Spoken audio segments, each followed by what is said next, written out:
পরমহংস শিরোমণি সুখদেব গোস্বামী পাদ মহারাজ পরীক্ষিতে বলছেন, হে রাজন, মন্বন্তর অবতার কথা এবার শুনো দিয়া মন, অসংখ্য তাহার কথা না যায় গণন।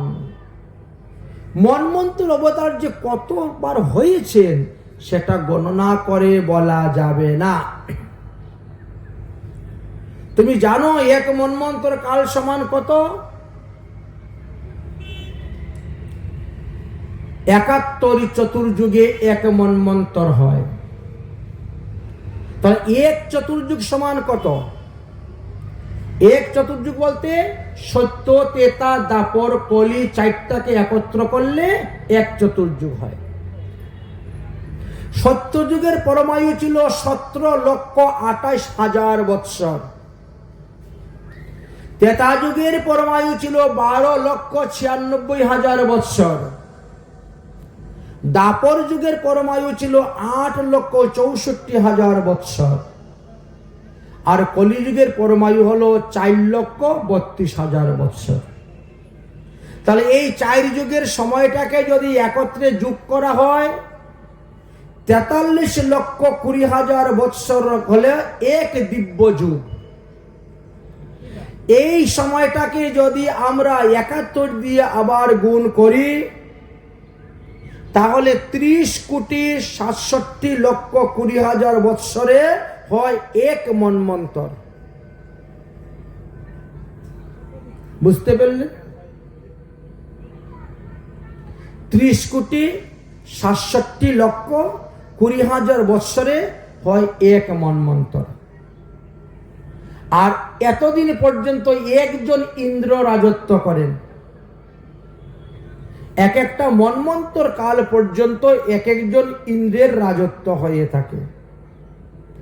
তো কতজন ইন্দ্র রাজত্ব করেন ব্রহ্মার দিনে? ব্রহ্মার একদিনে 14 জন ইন্দ্র রাজত্ব করেন, অর্থাৎ 14 মন্বন্তর হয়। তাহলে ব্রহ্মার একদিনে ভগবান 14 বার আসেন জন্মগ্রহণ করেন লীলা করার জন্য। কি লীলা? মন্বন্তর লীলা। যুগ লীলা নয়, অবতার লীলা নয়, আবেশ অবতার, সত্য অবতার নয়, মন্বন্তর অবতার লীলা তিনি করেন। ব্রহ্মার একদিনে ভগবান 14 বার আসেন, এটা পাওয়া গেল। তাহলে ব্রহ্মার একদিন সমান আমাদের কত দিন? ৪২৯,৪০,৮০,০০০ বৎসর।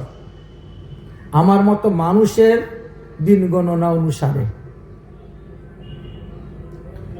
আমাদের ৪২৯,৪০,৮০,০০০ বৎসর যদি পার হয় তাহলে ব্রহ্মার মাত্র একদিন যায়। এইভাবে ব্রহ্মার পরমায়ু হয়েছে ১০০ বৎসর। ওনার ওই হিসাবে ১০০ বৎসর পরে ব্রহ্মারও মৃত্যু হয়, ব্রহ্মারও পতন হয়। ব্রহ্মাও কোনো অমর নন। আব্রহ্ম ভুবনাথ লোকাং পুনরাবৃতম অর্জুনম। ব্রহ্মলোক থেকেও মানুষের পতন হয়। অন্যের কথা আর কি বলবো। কিন্তু মাম উপাস্য কুন্তয় পুনর্জন্ম ন বিদ্যতে। যারা শ্রীহরির ভজন করেন তাদেরকে মাতৃগর্ভে সে আর জন্মগ্রহণ করতে হয় না। এবার বললেন এই 14 একদিনে, তাহলে মাসে 420। ব্রহ্মার একদিনে যদি ভগবান 14 বার অবতীর্ণ হন,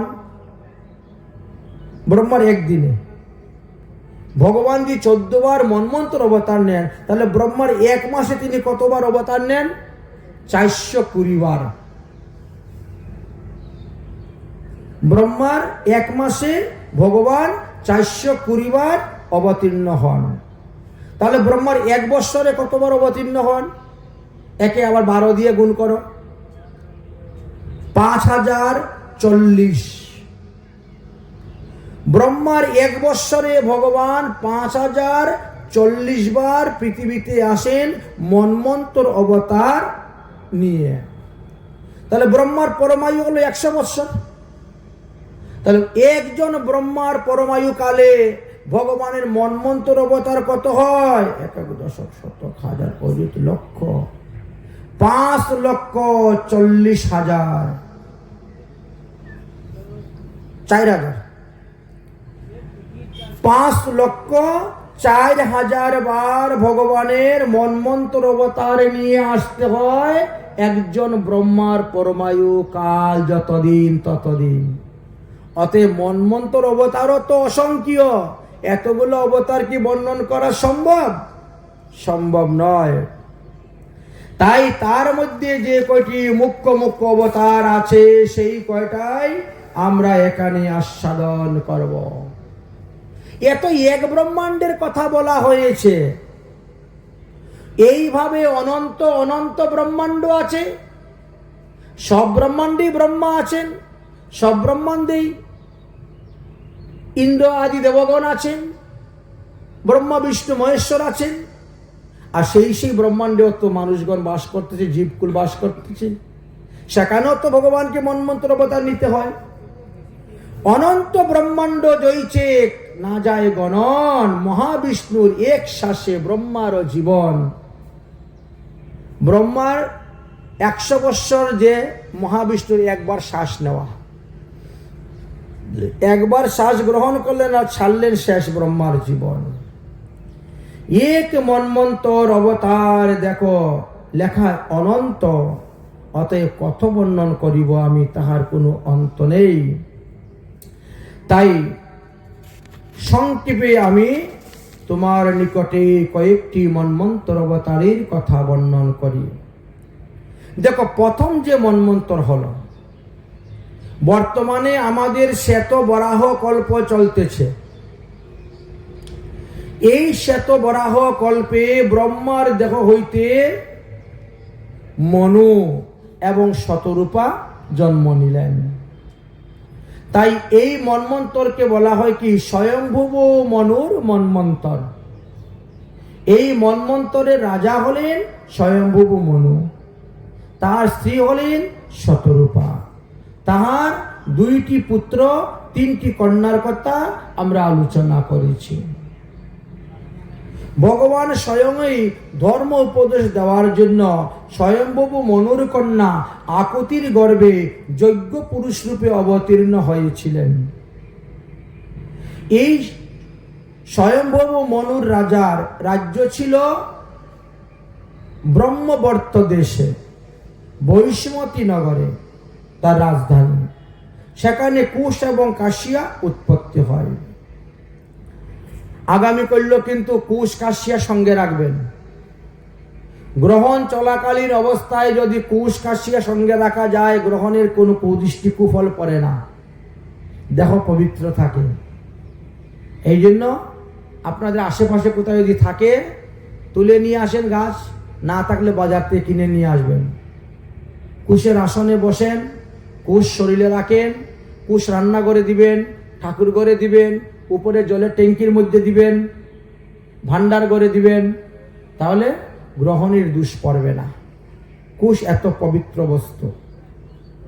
মহারাজ মনু বরাহ ভগবানের কাছ থেকে এই পৃথিবী রূপ বাসস্থান চাইয়া নিয়েছিলেন। আমাদের সমস্ত রাজাগণের আদি রাজা, সমস্ত সম্রাটগণের আদি সম্রাট হলো এই মনু মহারাজ। কিন্তু এত বড় রাজা হওয়া সত্ত্বেও তিনার মনের মধ্যে কোনো ভোগ বিলাস ছিল না। সর্বদাই তিনি প্রেমার্দ্র চিত্তে হরিকথা শ্রবণ করতেন, হরিকথা বর্ণন করতেন। তিনি নিরন্তর সর্বজীবের হিত সাধনায় রত থাকতেন। একদা মুনি ঋষিগণ দ্বারা জিজ্ঞাসিত হয়ে মানবগণের কল্যাণের জন্য বর্ণাশ্রম ধর্ম সম্পর্কে নানা হিতকারী উপদেশ দেওয়ার জন্য তিনি একখানা গ্রন্থ রচনা করেছেন, যার নাম হলো মনু সংহিতা। শেষ জীবনে তিনি সংসার এবং রাজ্য ত্যাগ করে পত্নী শতরূপাকে সঙ্গে করে নিয়ে তিনি বনে চলে গেলেন তপস্যা করতে। সুনন্দা নদীর তীরে এক পায়ে দাঁড়িয়ে তিনি 100 বৎসর তপস্যা করেছিলেন। তার তপস্যায় সন্তুষ্ট হয়ে ভগবান তাকে দর্শন দেওয়ার জন্য এসেছিলেন এবং বরদান দিয়েছিলেন। আর সেই বরে তিনি যজ্ঞ পুরুষ শ্রী হরিকে নিজের পুত্র রূপে তিনি পেয়েছিলেন। জাম্যাদি দেবতার সঙ্গে ভগবান আবির্ভূত হয়েছিলেন, অসুর রাষ্ট্র দৈত্য দানবকে সংহার করে স্বয়ম্ভু মনু রাজ্যকে রক্ষা করেছিলেন এবং নিজেই ভগবান ইন্দ্র হয়ে ইন্দ্রপদ নিয়ে স্বর্গরাজ্যে বসে স্বর্গরাজ্য শাসন করেছিলেন। এই তো অতি সংক্ষেপে আমরা প্রথম মন্বন্তরের কথা আপনাদের নিকটে বর্ণন করিলাম। প্রতিটি মন্বন্তরেই দেবতা আলাদা, সপ্তর্ষি আলাদা, ইন্দ্র আলাদা। এই জন্য বলা হয়েছে দেবদেবী অসংখ্য। তাহলে প্রথম মন্বন্তরে রাজা হলেন ব্রহ্মার পুত্র স্বয়ম্ভু মনু। প্রথম মন্বন্তরে ভগবানের অবতারের নাম হলো যজ্ঞ পুরুষ। প্রথম মন্বন্তরে স্বর্গে যে ইন্দ্র ছিল তিনি যজ্ঞ পুরুষ শ্রীহরি। প্রথম মন্বন্তরে যে দেবতারা ছিল জাম্যাদি দেবতাগণ।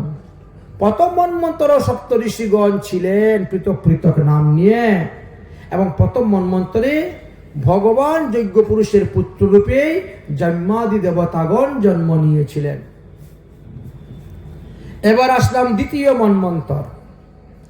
দ্বিতীয় মন্বন্তরে রাজা হলেন অগ্নিদেবের পুত্র সৈরথিষ মনু। দ্বিতীয় মন্বন্তরের রাজার পুত্র রূপে দুমান, দুসেন, ঋষমান আদি অনেক সন্তান জন্ম নিয়েছিল। দ্বিতীয় মন্বন্তরে যিনি ইন্দ্র ছিলেন তার নাম ছিল রুচন। দ্বিতীয় মন্বন্তরে দেবতারা তুষার আদি দেবগণ ছিলেন। দ্বিতীয় মন্বন্তরে যে সপ্তর্ষি ছিলেন তাদের উজ্জ্বসত্ব প্রমুখ আদি। দ্বিতীয় মন্বন্তরে বেদশিরা ঋষির পত্নী তুষিতার গর্ভে ভগবান বিভু নামে আবির্ভাব হয়েছিলেন এবং ৮৮,০০০ ঋষিগণকে তিনি নিষ্কাম ব্রহ্মচর্য শিক্ষা দিয়েছিলেন। তৃতীয় মন্বন্তরে রাজা হলেন প্রিয়ব্রতের পুত্র উত্তম। তৃতীয় মন্বন্তরে রাজার পুত্ররূপে প্রবণ, সঞ্জয়, যজ্ঞবাহু আদি অনেকেই জন্মগ্রহণ করেছিলেন। তৃতীয় মন্বন্তরে সপ্তর্ষিদের নাম ছিল বৈশিষ্ট্য আদি প্রমুখ তারা। তৃতীয় মন্বন্তরে দেবতাদের নাম ছিল সত্য, বেদশ্রুত, ভদ্র প্রমুখ আদি। তৃতীয় মন্বন্তরে যে ইন্দ্র ছিলেন তার নাম ছিল সত্যজিৎ। তৃতীয় মন্বন্তরে ভগবানের অবতার কিভাবে হয়েছিল? ধর্মপত্নী সুনিতার গর্ভে ভগবান সত্যসেন নামে আবির্ভাব হয়েছিলেন। অসত্যব্রত, দুর্বৃত্ত, দুষ্ট, রাক্ষস আদিকে বধ করে তিনি ধর্মকে স্থাপন করেছিলেন। এবার আসলো চতুর্থ মন্বন্তর। চতুর্থ মন্বন্তরের যে রাজা ছিলেন তার নাম ছিল তামস। ইনি প্রিয়ব্রতের পুত্র অর্থাৎ তৃতীয় মনু উত্তমের সহোদর ভ্রাতা ছিলেন। তার প্রীতি, খ্যাতি, নব, কেতু প্রমুখ 10টি পুত্র উৎপন্ন হয়েছিল। চতুর্থ মন্বন্তরে যে ইন্দ্র ছিলেন তার নাম ছিল ত্রিশিকা। চতুর্থ মন্বন্তরে যে দেবতারা ছিলেন তারা বীর, বৈবৃতি প্রভৃতি নাম ছিল। চতুর্থ মন্বন্তরে যে সপ্তর্ষি ছিলেন তারা জ্যোতিষ্মান আদি বিভিন্ন নামে ছিলেন। চতুর্থ মন্বন্তরে হরিবেদা ঋষির পত্নী হরিণীর গর্ভে ভগবান অবতীর্ণ হয়েছিলেন বলে তিনাকে সবাই হরি নামে ডাকতেন। এই চতুর্থ মন্বন্তরে ভগবান এক অপূর্ব লীলা করেছিলেন। একবার গজ এবং কুমিরের মধ্যে যুদ্ধ হয়েছিল ওই চতুর্থ মন্বন্তরে। তাই কুমিরের হাত থেকে গজকে রক্ষা করার জন্য ভগবান হরিরূপে অবতীর্ণ হয়ে এসেছিলেন। এই কথা শ্রবণ করে পরীক্ষিত মহারাজ বলছেন, গুরুদেব তাহলে এই গজকোৎসবে লীলার কথা আমার নিকটে বিস্তারিত ভাবে বর্ণন করুন, আমি তাহা শ্রবণ করতে চাই। পরমহংস শিরোমণি সুখদেব গোস্বামী পাদ বললেন, হে মহারাজ পরীক্ষিত, ক্ষীর সাগরকে বেষ্টন করিয়া ত্রিকুটি নামে এক প্রসিদ্ধ সুন্দর পর্বত ছিল। এই পর্বতের উচ্চতা ছিল অযুত যোজন। এই পর্বতের মধ্যে 3টি সিংহ ছিল। সিং, একটা সোনার, একটা রূপার আর একটা লোহার। এই পর্বতের মধ্যে সব রকমের পশু পাখিরা বাস করতেন, ফল মূল গাছপালা ছিল। এই পর্বতের উপরে এক বিরাট বড় সরোবর ছিল। সরোবরের মধ্যে পদ্ম ফুল আদি বিভিন্ন ফুল ফুটত। সরোবরের জল বড় নির্মল, কাচের মতো পরিঝকঝকে পরিষ্কার শীতল জল। একবার গ্রীষ্মকালে প্রচন্ড গরম পড়েছে। এত গরম পড়েছে যে লোকে আর সহ্য করতে পারছে না। ওই পর্বতের উপরে এক হাতি থাকতো, যে হাতির শরীরে 10,000 হাতির বল ছিল। এই কারণে একে গজরাজ বলা হয়। তার অনেকগুলি পত্নী ছিল এবং বহু পুত্র কন্যা ছিল। এই পর্বতের মধ্যে এই গজরাজই হলেন রাজা। কিন্তু এত গরম পড়েছে, সহ্য করতে পারেন না বলে পুত্র কন্যা স্ত্রী সবাইকে নিয়ে এসে ওই সরোবরে নেমেছেন, জলপান করেছেন, তারপরে জল খেলা আরম্ভ করেছেন। দৈবক্রমে তখন এক বিশাল বড় কুমির এসে ওই গজরাজের পায়ের মধ্যে কামড় দিয়ে ধরেছেন। গজরাজ তখন চিৎকার করছেন, এই আমার পায়ের মধ্যে কুমিরে ধরেছে রে, কুমিরে ধরেছে। এমনি ছেলে মেয়ে স্ত্রী সবাই পটাপট তাড়াতাড়ি করে ওই সরোবরের তীরে উঠে গেল। শুরু হলো গজ কুমিরের মধ্যে যুদ্ধ। কুমির চাচ্ছে গজরাজকে জলের নিচে ডুবিয়ে মারবে, কাদার নিচে ডুবিয়ে দিবে। আর গজরাজ চাচ্ছেন কুমিরকে টেনে একেবারে ডাঙ্গায় তুলে নিব। এই হলো তাদের যুদ্ধ। তাদের এই যুদ্ধ দেখার জন্য সমস্ত দেবগণ আকাশ মার্গে আপন আপন বিমান নিয়ে দাঁড়িয়ে আছেন। যদি আমাকে স্তুতি করে, আমাকে প্রণাম করে, আমার শরণাপন্ন যায়, আমাকে ডাকে, তাহলে আমি গিয়ে তাকে রক্ষা করব। আমাকে না ডাকলে আমি যাব কেন তাকে রক্ষা করতে? এই অভিমান, এই অহংকার নিয়ে সমস্ত দেবগণরা বসে আছেন আর তামসা দেখছেন, মজা দেখছেন। যুদ্ধ করতে করতে করতে করতে 1000 বৎসর কেটে গেল। কেউ কাউকে পরাজিত করতে পারছে না।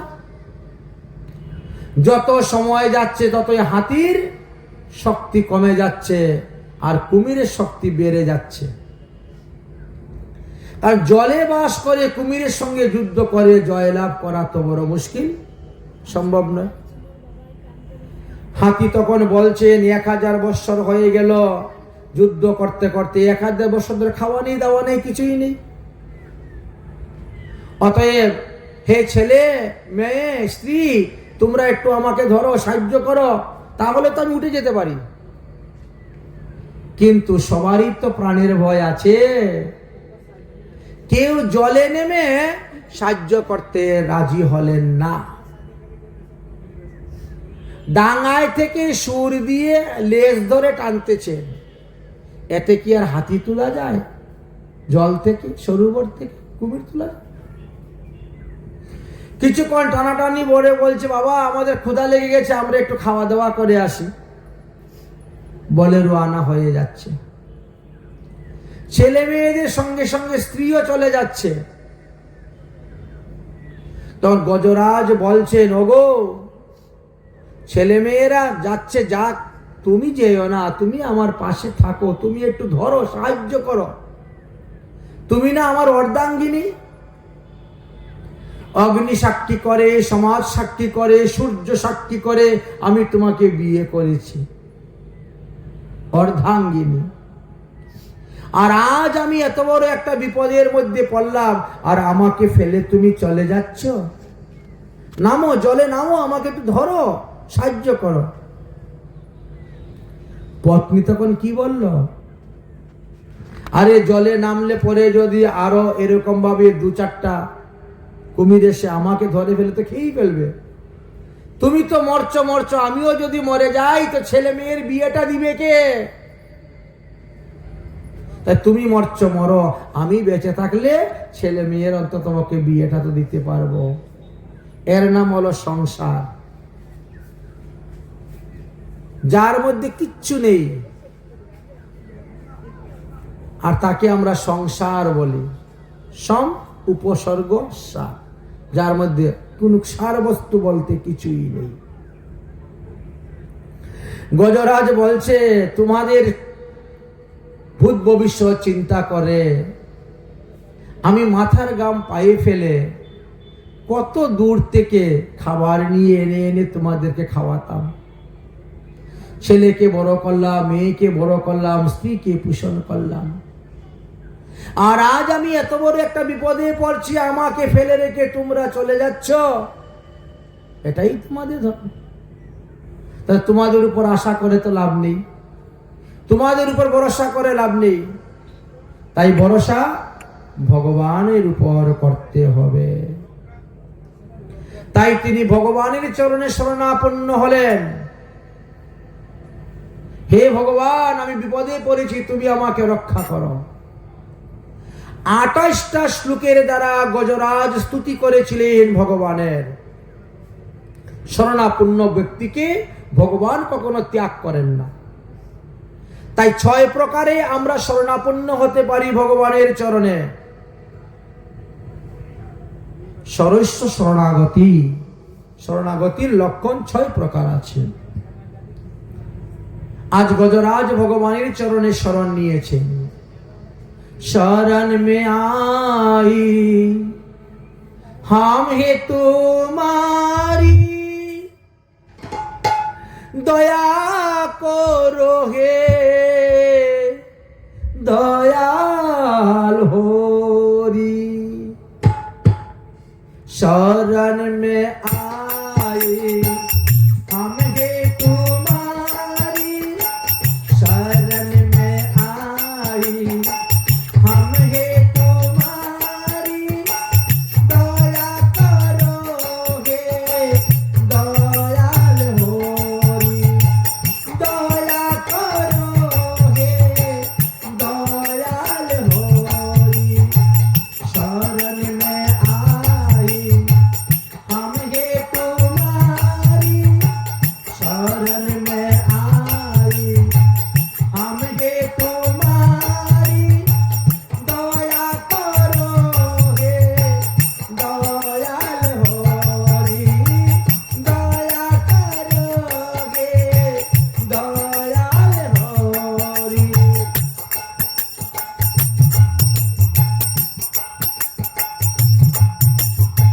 न हमें बल लगे, न हमें शक्ति, न हमें साधन, न हमें भक्ति, न हमें बल लगे, न हमें शक्ति, न हमें साधन, न हमें भक्ति। तुम्हारी द्वार पर हम है भिखारी, तुम्हारी द्वार पर हम है भिखारी, दया करो हे दयाल होरी, दया करो हे दयाल होरी, दया करो हे दयाल होरी। ভগবান তখন গরুরকে বলছেন, গরুর আমার এক ভক্ত জলের মধ্যে ডুবে মারা যাচ্ছে, তাড়াতাড়ি চলো, সে আসন্ন বিপদের সময় আমাকে ডাকতেছে, তাকে রক্ষা করতে হবে, চলো চলো। গরুর পৃষ্ঠে আরোহণ করিয়া ভগবান বিষ্ণু আসলেন। এসে দেখেন একেবারে হাতির নাক কান জলের মধ্যে ডুবে যাচ্ছে। হাতি চিন্তা করলো, সারা জীবন তো কোনো সৎকর্ম করি নাই, ভালো কর্ম করি নাই, পুণ্যকর্ম করি নাই, তাই মৃত্যুর পূর্বে একটা পদ্মফুল কন্তর্প গোবিন্দের চরণে দেই। সুর দিয়ে ধরে একটা পদ্মফুল জল পদ্মত ছিঁড়ে গোবিন্দায় নম বলে মেরে দিয়েছে। ভগবান এত দ্রুত গতি এসেছেন যে এসেই তিনি চরণ পাতিয়ে দিয়েছেন, চরণে পদ্মফুলটি পড়ে গেল। গরুর তাড়াতাড়ি উঠাও, আমার ভক্ত জলে ডুবে যাচ্ছে। গরুর দুই পায়ের পাঞ্জা দিয়ে হাতিটাকে ধরেছে, ধরে একেবারে কুমির সহ একেবারে ডাঙ্গায় তুলে নিয়েছে। ভগবান বিষ্ণু দেখলেন হাতির আঁটু পর্যন্ত কুমিরের মুখের ভিতরে ঢুকে গিয়েছে। এত বের করা সম্ভব নয়। কুমিরের দাঁত দেখেছেন? কি বিশাল দাঁত। কি করলে? সুদর্শন চক্র দিয়ে কুমিরের মুখ কেটে দিলেন। হাতির পা বের করলেন, কুমির মারা গেল। আর কুমিরের দেহ থেকে এক দিব্য গন্ধর্ব রূপ ব্যক্তি ধারণ করে ভগবানকে প্রণাম করে তিনি দিব্য বিমানের মধ্যে বসে তিনি সোজা চলে যাচ্ছেন। এই দৃশ্য দর্শন করিয়া হাতি বলছে, প্রভু এ কি আপনার লীলা? আমি বিপদে পড়ে আপনাকে ডাকলাম, 28টা শ্লোকের দ্বারা স্তুতি করলাম, আপনি এসে কোথায় আমাকে উদ্ধার করবেন? আর আমাকে উদ্ধার না করে আমার পরম শত্রু কুমিরটাকে আগে উদ্ধার করে দিলেন। এ আপনার কেমন লীলা? বুঝতে পারলাম না প্রভু আপনার লীলা। ভগবান বললেন, আমার লীলা বুঝতে গেলে আমার লীলা কথা শুনতে হবে সাধু মুখে।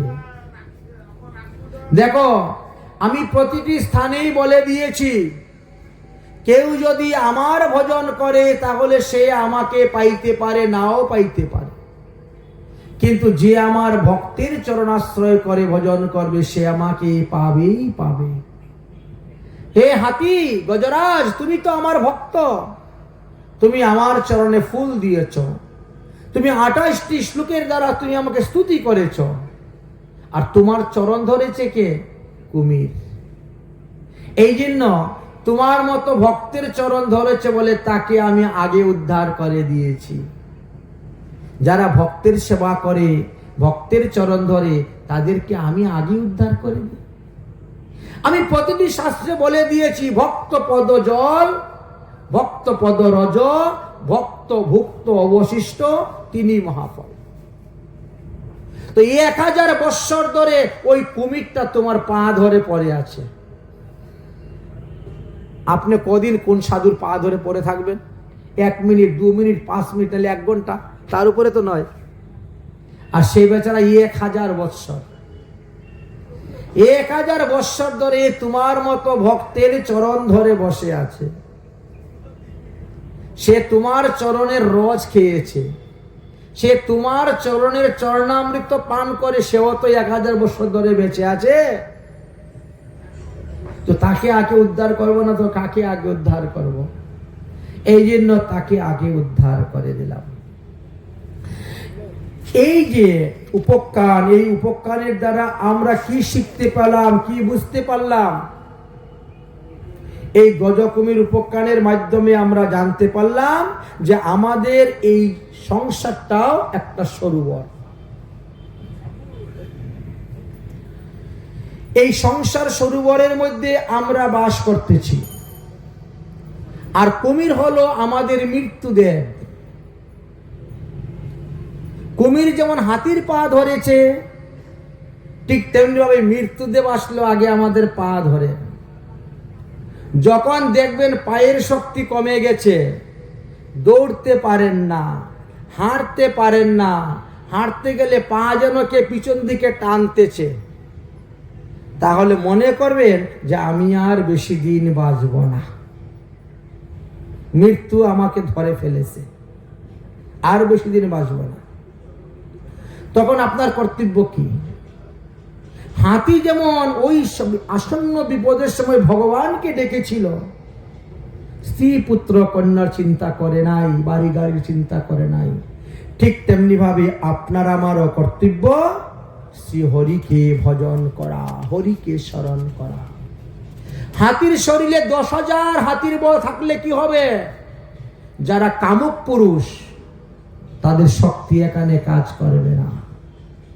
তাই কামনা বাসনা আদি ত্যাগ করে হরি ভজন করার কথাই বললেন। এবার কি হলো? ভগবান তখন তাকে উদ্ধার করে দিয়ে দিলেন, চলো তোমাকে নিয়ে নিত্যধামে চলে যাও। তারপরে গজরাজকে ভগবান উদ্ধার করে দিলেন। গজরাজ আজ দিব্য বিমানে বসে হরি গুণগান করতে করতে তিনি বৈকুণ্ঠে রওনা হয়ে যাচ্ছেন। হে নাথ নারায়ণ হরি, হে নাথ নারায়ণ, হে নাথ নারায়ণ, জয় গোপাল কৃষ্ণ মুরারি, জয় গোপাল কৃষ্ণ মুরারি, হে নাথ নারায়ণ হরি হরি, হে নাথ নারায়ণ হরি হরি, জয় যাদব মাধব কেশব, জয় যাদব মাধব কেশব, কৃষ্ণ গোবিন্দ বাসুদেব, ও রাধা রমণ গিরিধারি, হে নাথ নারায়ণ হরি হরি, হে নাথ নারায়ণ হরি হরি। বলো গজ কবির মুখলীলা কি! এমনই দয়াময়, এমনই করুণাময় আমার শ্রী গোবিন্দ। মহারাজ পরীক্ষিত বললেন, গুরুদেব এই গজ পূর্বজন্মে কে ছিল? এই কুমির পূর্বজন্মে কে ছিল? কেন বা তাদের মধ্যে এত ঝগড়াঝাটি অশান্তি ছিল? আপনি কৃপা করে সেই সমস্ত কথা আমার নিকটে বর্ণন করুন। পরমহংস শিরোমণি সুখদেব গোস্বামী পাদ বললেন, এই যে কুমির, এই কুমির পূর্বজন্মে উহু নামক এক গন্ধর্ব ছিল। কোন এক সময়ে দেবল ঋষি মন্দাকিনী নদীতে নেমে স্নান করে নাভি জলে দাঁড়িয়ে আহ্নিক মন্ত্র জপ করতেছেন। আর এমন সময় উহু নামক গন্ধর্ব জলের নিচ দিয়ে ডুব দিয়ে গিয়ে পা ধরে টানতে শুরু করেছে। উনি তো কুমির মনে করে লাফ দিয়ে উঠে গেছেন, আহ্নিক টাহ্নিক সব ভঙ্গ হয়ে গেছে। আর তখন সে হু করে হাসতেছে, হু করে হাসছে, বলছেন তুমি আমার সঙ্গে পরিহাস করছো? সাধুগুরু বৈষ্ণবরা আদরের বস্তু, তাদের সঙ্গে পরিহাস উপহাস করতে নাই। তাই তিনি ক্রুদ্ধ হয়ে গেল, দুঃখ পেলেন, অভিসম্পাদ দিয়ে দিলেন। কি অভিসম্পাদ দিলেন? তুমি যখন ডুব দিয়ে গিয়ে পায়ে ধরে টানতে এতই ইচ্ছাতে, যাও কুমির হয়েই থাকো। সেই অভিশাপে তিনি কুমির হয়েছিলেন। যদিও পরবর্তী সময়ে তিনি তিনার ভুল বুঝতে পেয়ে ঋষির চরণে পড়ে ক্ষমা ভিক্ষা চেয়েছিলেন, কিন্তু সাপ যদি একবার বেরিয়ে যায় ওটা তো আর ফিরানো যায় না। তখন বলেন, যাও তাহলে ওই পর্বতে, ত্রিকুট পর্বতের উপরে থাকো, ভগবানের হস্তে মারা গিয়ে তুমি উদ্ধার হবে। আচ্ছা, তাহলে এই গজরাজ কি ছিলেন? বলেন, এই গজরাজ ছিলেন পূর্বজন্মে দ্রাবিড় দেশের রাজা, পাণ্ডু বংশীয় রাজা ছিল। তার নাম ছিল ইন্দ্রদ্যুম্ন মহারাজ। তিনি ভগবত উপাসক ছিলেন, তপস্বী ছিলেন, তেজস্বী ছিলেন। বৃদ্ধ বয়সে পুত্রদের উপর রাজ্যভার অর্পণ করে দিয়ে তিনি বনে চলে গেলেন হরিভজন করার জন্য। মনে মনে সংকল্প নিলেন কি, আমি যতক্ষণ ঠাকুর ঘরে থাকবো, ঠাকুরের সেবা পূজা করব, অর্চন করব, ততক্ষণ পর্যন্ত কারুর সঙ্গে কথা বলবো না। মৌনব্রত। এই ধর্ম অবলম্বন করে তিনি তার কাজ চালিয়ে যাচ্ছেন। এইভাবে বহুদিন গত হয়ে গেল। একদিন অগস্ত্য মুনি তীর্থ ভ্রমণ করতে করতে সশিষ্যে ওই জঙ্গল দিয়ে যাচ্ছেন। তো শঙ্খ ঘণ্টার শব্দ শুনতেছেন, সেবা পূজা হচ্ছে। চলো রে এখানে মহারাজ ইন্দ্রদ্যুম্ন থাকেন, চলো আজকে ওখানেই আমরা খাওয়া দাওয়া করব, বিশ্রাম করব। বাড়িতে গিয়ে উপস্থিত হয়েছেন আশ্রমে। মহারাজ ইন্দ্রদ্যুম্ন, আমরা তীর্থ ভ্রমণ করতে এসেছি, আমরা অতিথি, আমাদেরকে জলপান করাও, বিশ্রামের জন্য ব্যবস্থা করে দাও, আমরা পরিশ্রান্ত ক্লান্ত। কিন্তু ইন্দ্রদ্যুম্ন কোনো কথা বলছেন না।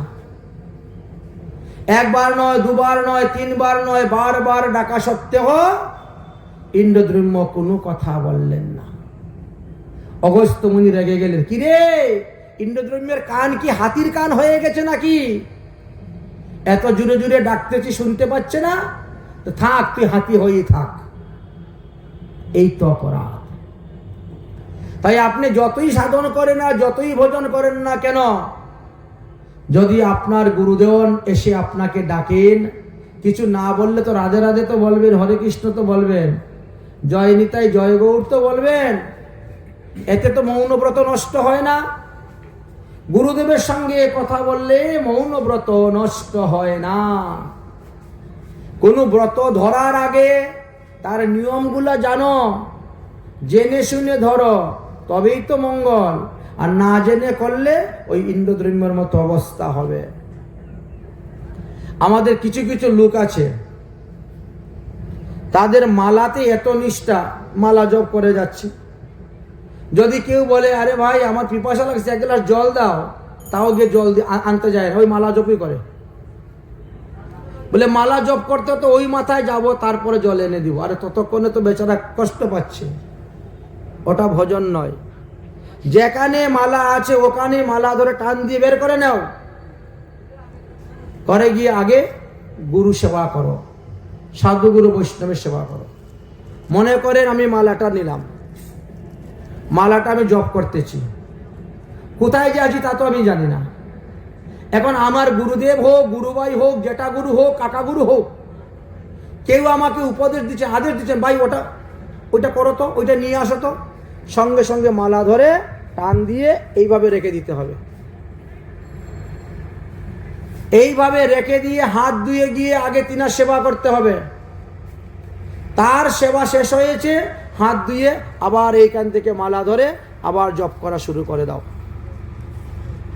কি তুমি যদি মনে করো ওই এক ফের মালা পূর্ণ করব তারপরে যাব, তাহলে অপরাধ হয়ে যাবে। ওই মালা জপার কোনো লাভ নেই। একজন সাধুগুরু বৈষ্ণবের সেবা করার 1 লক্ষ হরিনাম করা দুটা সমান। এই জন্য ভজন করতে গেলে আগে ভজন শিখতে হবে, জানতে হবে। যদি দীক্ষা গুরু প্রাপ্তি হয়ে যান, তাহলে শিক্ষা গুরু রূপে কাউকে গ্রহণ করো, করে শিক্ষা গুরু রূপে ধরে শিখো, তারপরে ভজন করো। এতে অল্পতেও লাভ হবে, মঙ্গল হবে। না হলে ওই ইন্দ্রদ্যুম্ন রাজার মতন অপরাধে পরে মরতে হবে। সারা জীবন ভজন করেও পরজন্মে হাতি হতে হলো। বুঝতে হবে। শেষে কি বললেন?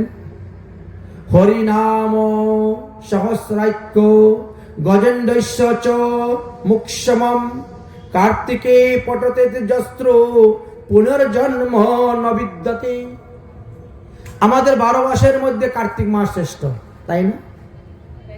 কার্তিক মাসের মহিমাতে লেখা আছে, কার্তিক মাসের 1 মাস যদি কেউ বিষ্ণু সহস্র নাম পাঠ করে, অথবা গোপাল সহস্র নাম পাঠ করে, অথবা এই গজেন্দ্র মোক্ষ লীলা পাঠ করেন, তাহলে তাকে আর পুনরায় মাতৃগর্ভে এসে জন্মগ্রহণ করতে হবে না।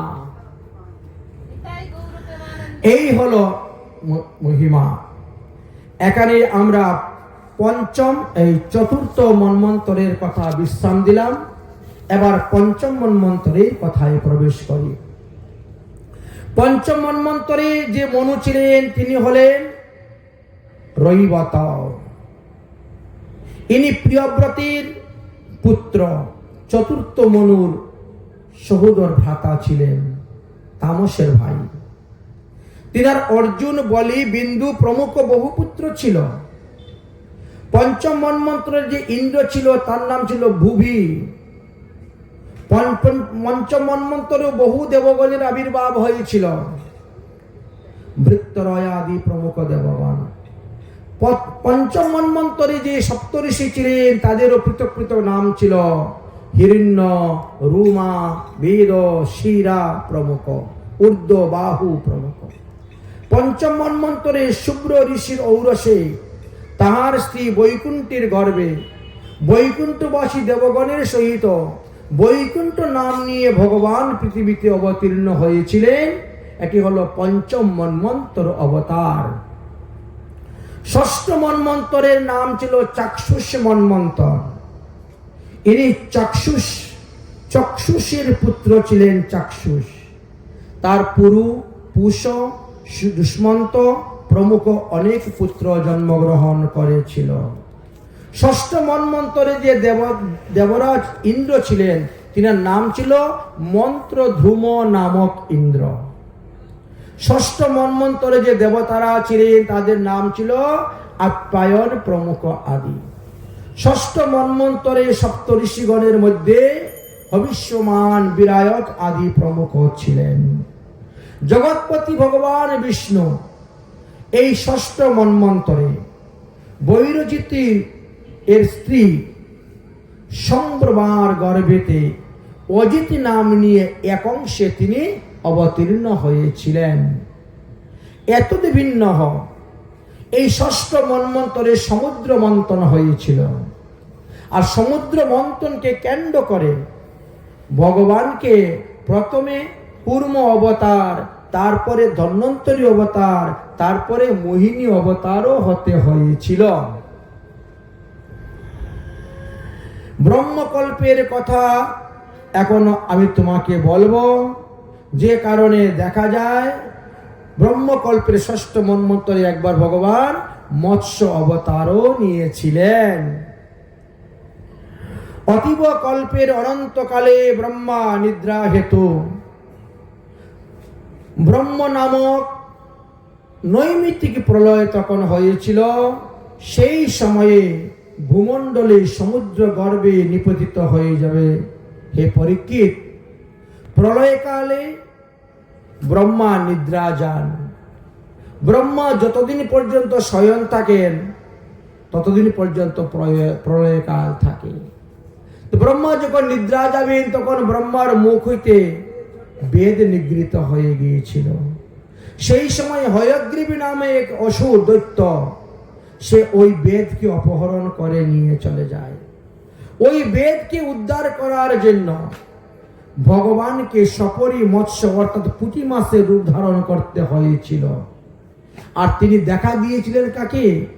সত্যবত মুনিকে। ভক্ত ছাড়া কেউ ভগবানকে দর্শন পায় না। তাই ভক্তকে কৃপা করার জন্য সত্যব্রত মুনির কাছে তিনি গিয়েছিলেন। সত্যব্রত মুনি তো পূর্বজন্মে প্রথমে সত্যব্রত রাজা ছিলেন, দ্রাবিড় দেশের রাজা ছিলেন তিনি, দক্ষিণ ভারতে। তিনি বৃদ্ধকালে রাজ্যভার পুত্রদের উপর অর্পণ করে দিয়ে তিনি বনে চলে যান হরিভজন করার জন্য।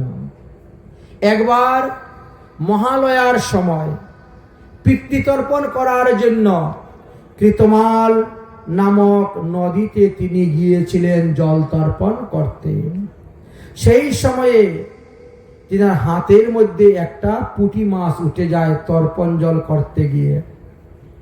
তর্পণ জলটা যখন ফেলে দিবেন পুঁটি মাছটা, তখন মৎস্য বলছে, হে রাজন, আমি শরণাগত, তোমার হাতে শরণাপন্ন হয়েছি, তুমি আমাকে জলের মধ্যে ফেলো না।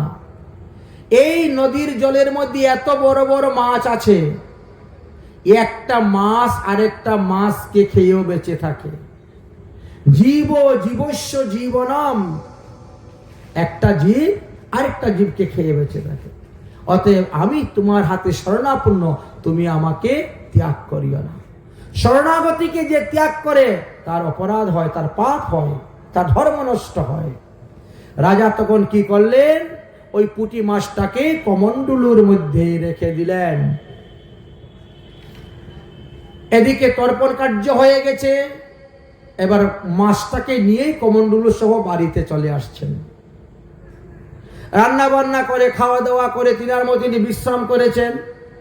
কিছুক্ষণ পরে ওই মৎস্য বলতেছে, মহারাজ, এই কমণ্ডলুর মধ্যে থাকতে আমার বড় কষ্ট হচ্ছে, অতি অল্প জায়গা, আমার শরীর নাড়াচাড়া করতে পারি না, ঘোরাতে পারি না, দৌড়াদৌড়ি করতে পারি না, আমাকে একটু বড় জায়গার মধ্যে নিয়ে রাখুন। তখন তিনি কমণ্ডলুর থেকে মাছটাকে বের করে একটা বড় গামলার মধ্যে রেখে দিয়েছেন। আগেরকার দিনে মাটির গামলা ব্যবহার করত লোকে, এখন প্রায় দেখা যায় না। কিছু কিছু বাড়িতে সিমেন্টের দেখা যায় গামলার মতো বানিয়ে রেখেছে, আর না হলে প্লাস্টিকের গামলা, সিলভারের গামলাই লোকে ব্যবহার করে। রেখে দিয়েছেন ওর মধ্যে, দিয়ে গিয়ে একটু বিশ্রাম করবেন। কিছুক্ষণ পরে বলছে, মহারাজ, এইখানে থাকতে তো কষ্ট হচ্ছে। গিয়ে দেখেন মাছটা তত বড় হয়ে গেছে, গামলা যত লম্বা, নিয়ে একটা পুকুরের মধ্যে রেখে দিয়েছেন। সকালবেলা ঘুমের থেকে উঠতে না উঠতে ডাকতে শুরু করেছে, মহারাজ, এইখানে তো থাকতে আমার কষ্ট হচ্ছে, আর একটু বড় জায়গায় নিয়ে রাখো। বলছেন, তাহলে তোমাকে সমুদ্রেই নিয়ে ফেলবো, দেখি তুমি কত বড় হতে পারো। সমুদ্রে নিয়ে ফেলতে গেছেন, খবরদার, আপনি আমাকে সমুদ্রে ফেলবেন না। সমুদ্রে এত বড় বড় প্রাণী আছে যে 10টা-15টা হাতি গিলে ফেলতে পারে, অতএব আপনি আমাকে ফেলবেন না। সত্যব্রত মুনি বলছে, তুমি কে হও বাপু? কালকে থেকে তুমি আমার সঙ্গে নাটক শুরু করে দিয়েছো, যেখানে রাখি তখনই তত বড় হয়ে যাও। তোমার পিছনে আমি খাটবো না আমি সাধন ভজন করব? কে তুমি? কেন আমার সঙ্গে এরকম করতেছ? তোমার আসল পরিচয় কি বলো? তখন ভগবান প্রকট হয়ে গেলেন। প্রকট হয়ে বলেন, আমি হলাম ভগবান। তো তুমি মাছ রূপে কেন আমার কাছে আসলে? বলে, আগামীতে মৎস্য অবতার যে আমার আছে, আগামীতে মৎস্য অবতার হব, তাই তোমাকে মৎস্য রূপেই আমি ধরা দিলাম, দেখা দিলাম। আজ থেকে মাত্র 7 দিন গণে, 7 দিন পরে মুষলধারে বৃষ্টি হবে, পৃথিবী প্রলয় হয়ে যাবে। ব্রহ্ম ভুবনাৎ লোকাৎ সভ্যতম, একমাত্র তুমি বেঁচে থাকবে, আর তোমার মতন যারা ধার্মিক তারা বেঁচে থাকবে। সুতরাং 7 দিনের মধ্যে সমস্ত খাদ্যশস্যের বীজ অল্প অল্প করে একটা বস্তার মধ্যে প্যাকিং করো, যত শাস্ত্র, গীতা, ভাগবত, পুরাণ আদি আছে সব সংগ্রহ করো। যখন বৃষ্টি আরম্ভ হবে, বৃষ্টির জল বাড়তে থাকবে, তখন আমি তোমার কাছে একটা নৌকা পাঠাবো। সেই নৌকার মধ্যে খাদ্যশস্যের বীজ, শাস্ত্র, পুরাণ, মুনি ঋষিগণকে নিয়ে থাকবে। যখন মহাপ্রলয় হয়ে যাবে, তখন আমি বিশাল মৎস্য রূপ ধারণ করে তোমার কাছে আসব। তুমি বাসুকি নাগ দিয়ে ওই নৌকার সঙ্গে বেঁধে, আমার মাথায় শিং থাকবে, শিংয়ের সঙ্গে বেঁধে দিবে। যতক্ষণ পর্যন্ত ব্রহ্মা শয়ন যাচ্ছেন, ততক্ষণ পর্যন্ত আমি এই প্রলয় বাড়ির মধ্যে তোমাদেরকে নিয়ে ঘুরে বেড়াবো, আর তোমাদেরকে শাস্ত্র গ্রন্থ শিক্ষা দিব, যার নাম হবে মৎস্য পুরাণ। এইভাবে বলে ভগবান সেখান থেকে অদর্শন হয়েছিলেন। আর এটাই ছিল সেই সত্যব্রত মুনির কাহিনী। এই সত্যব্রত মুনি লিখেছিলেন দামোদর অষ্টক। আমরা যে কার্তিক মাসে পাঠ করি, নমামি শারম সচিদানন্দ রূপম লসদ কুণ্ডলম গকুলে ভাজমান, কার লেখা? সত্যব্রত মুনি। সাধারণ ব্যক্তি নয়। কোথায় কৃষ্ণ অবতীর্ণ হয়েছেন? বৃন্দাবনে লীলা করছেন। আর কোথায় কিতমাল নদীর তীরে বসে তিনি দেখতেছেন ভগবানের লীলা? উনি তো এখানে আসেন নাই, ওখানে বসে বসে ভগবানের লীলা দেখতেছেন, আর তিনি শ্লোক রচনা করতেছেন। রামায়ণ দেখেন, রাম জন্মগ্রহণ করা 60,000 বছর আগে রচনা হয়ে গেছে। ঠিক তেমনি ভাবে এই শ্রীমদ্ ভাগবত মহাপুরাণ সুখদেবের জন্মের আগে লেখা হয়েছে, অথচ সুখদেব কি বলবে, পরীক্ষিত কি বলবেন, বিদুর কি বলবেন, মৈত্রী ঋষি কি বলবেন, সব অবগত হয়ে গেছেন ব্যাসদেব, আগের থেকে লিখে নিয়েছেন। এরা এই কথা বলবে, এই প্রশ্ন করবে, এইভাবে এই ধারায় যাবে। আশ্চর্য কথা। যাই হোক, এইভাবে ষষ্ঠ মন্বন্তর যে ভগবান মৎস্যরূপে অবতীর্ণ হয়েছিলেন, হয়গ্রীব নামক অসুরকে বধ করেছিলেন, আর তার কাছ থেকে 4 বেদ উদ্ধার করে নিয়ে এসে ব্রহ্মাকে অর্পণ করেছিলেন।